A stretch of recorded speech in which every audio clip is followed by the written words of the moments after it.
Amnesia the bunker fails at horror. Now, before I get into the explanation as to why I make such a bold claim, down in the comments below, drop the amount of times you've died while playing the game.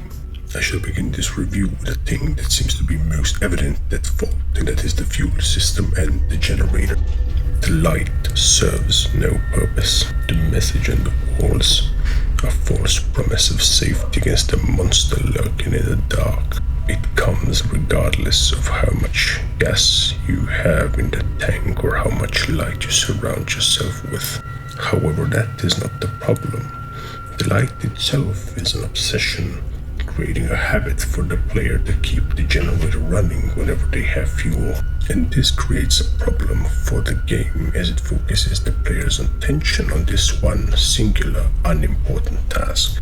The second bigger issue, which I truly believe kills the horror element of the game, is the protagonist himself and as well the monster. If you have made it this far into the video, drop down in the comments how many times have you actually been killed by the monster and how many times was that a byproduct of your own blunder.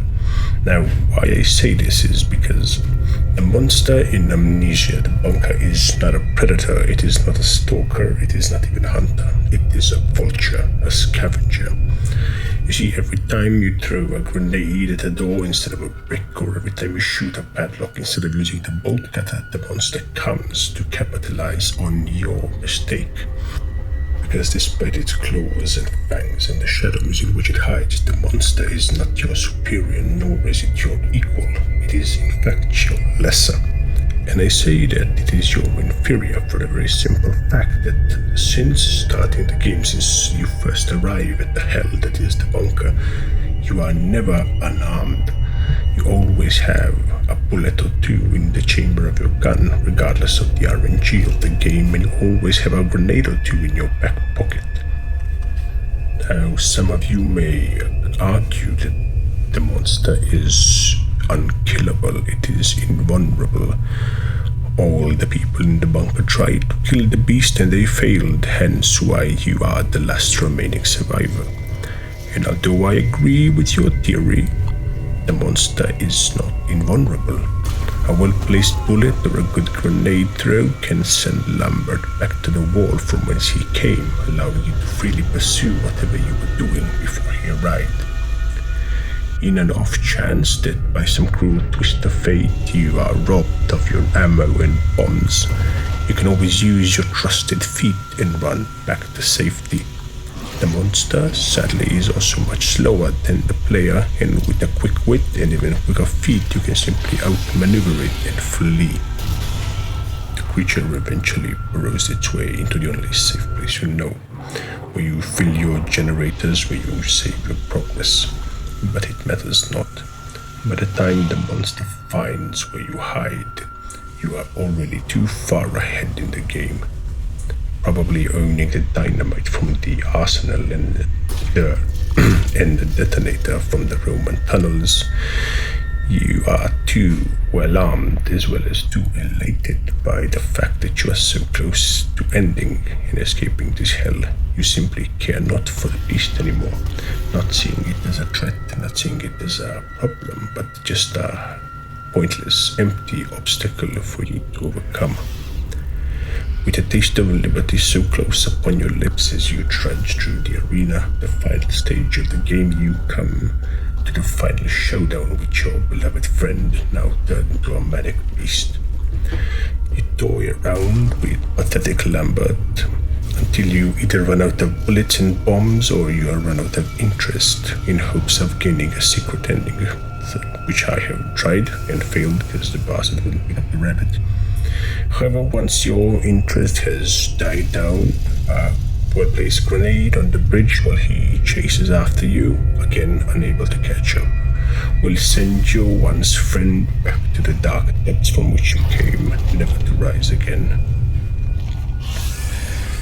On a positive note, despite failing in its purpose to be scary, the monster's design is truly remarkable. From the first time you actually lay eyes on the beast as a whole, to the first time you encounter its nests in the chapel and see all the mutilated bodies of your friends and comrades, you are indeed struck by fear and shock at such a display. The problem lies not within the monster itself, but within you, the player. For since the moment you finish the tutorial, you are armed. By the time it takes the monster to analyze your traversal patterns, the way you walk, the way you hide, the way you move, how you hide, you have already collected enough supplies to keep the beast at bay for the rest of the game. As long as you use your ammo and your bombs sparingly, you will have zero trouble with the monster. And I do personally believe that playing the game on higher difficulty, as high as it actually goes, seems to be more true to the horror ambient and the monster itself that the game is going for. Because on normal difficulty, though the game threatens that you will die, however, those are mostly deaths attributed to your own mistakes. Shooting padlocks, as I have mentioned earlier, wasting ammo pointlessly, dropping grenades on doors when you had bricks laying around, or simply not being well prepared enough will get you killed. But that is not something that can be attributed to the game's horror nor the monster's ability. They are simply your mistakes. And to capitalize on those mistakes does not make the monster any scarier. If we were to compare monsters, the closest kin to Lambert would be the alien from Alien Isolation. However, much better and more capable in its ability to instill horror and helplessness to the player. The Alien Isolation succeeds there where Lambert, the monster of the bunker, fails. For in Alien Isolation, which is marginally a much longer game than Amnesia, you are unarmed for a good amount of time. And despite being given a flamethrower near the middle of the game, the beast which hunts you is much harder to deter from its intended purpose than the monster from Amnesia is. Bullets don't work, and flame eventually grows dim and weak as the xenomorph adapts to it. Your only survivability, your only options are to sneak, to hide, to use bombs and certain things to make noise, and to pray to God above that you are not found. The way the game could have mitigated the issue of easiness within itself is by simply making the protagonist unarmed at the beginning of the game, giving them the necessary weapons to fight somewhere down the line, perhaps at the middle or near the end, when you actually face off against the beast. You as the player, however, can still help yourself experience the true horror and helplessness of the bunker by turning up the difficulty. I find that regardless of the RNG in your normal run, you will still be too well equipped to deal with the monster somewhere in the middle. Once you get more than 2 or 3 bullets and more than 2 or 3 grenades, the fear simply dissipates. However, it is not all gloom and doom, and I do believe that Amnesia the Bunker is quite a satisfying game, even better than the one that came before it, which is Amnesia Rebirth. In the current slew of very bad, poorly optimized, low-quality games that we've had in the recent months, Amnesia the Bunker is an overall very fresh, very enjoyable game to play. So I do believe you should pick it up, give it a try if you are a fan of the series and a fan of horror overall. The game, however, will not be able to entice you with the promise of another randomized replay after you finish, so its new game plus capabilities are very lackluster. It is a one and done kind of game, and that is absolutely fine.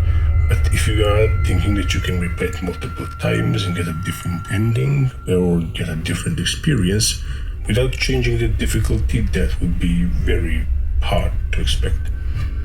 Overall, I don't usually give the games a numerical rating, but I think this time I might just do that. Considering that it's a very interesting experience, it's an interesting couple of hours to play, but it really lacks the horror elements after the first couple hours, and it lacks almost any New Game Plus potential. I would have to rank Amnesia the Bunker at 7 out of 10. If you have enjoyed the video or you simply disagree with my opinion on the ranking which I give the game, please let me know down in the comments below why you disagree and what rating you would have given Amnesia the bunker if you had played it. Like the video to show your support, subscribe, and I will see you all in the next episode of whatever else I decide to review. Have a nice day.